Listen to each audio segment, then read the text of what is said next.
Thank you. First of all, thank you to all the speakers. It's excellent. A lot of knowledge that really people do not possess, and that's part of the reason for the problem.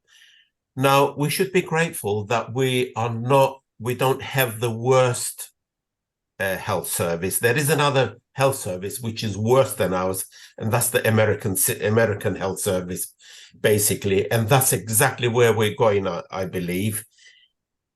Now, and this is political, it's economic, it's ideological.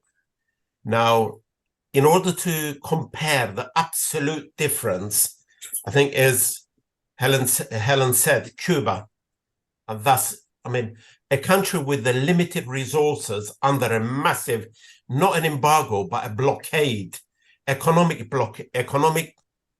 military, and all sorts of problems faced by what America's doing to that country, can still boast that having the highest life expectancy, and it finds resources to help other countries. And in the pandemic, that was the only country that sent out its doctors to even Europe. Italy received doctors.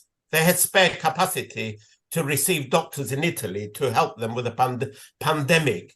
I think this is what we've got to compare. Cuba's health system per person is costing 10 times more the US system. Can you imagine if we employed all the privatization and all the economic imposition that they're imposing on the Cuban system, where it would be, where it would go to? I would say we got to use the Cuban system to show the difference, what can be achieved, and why privatization does not work.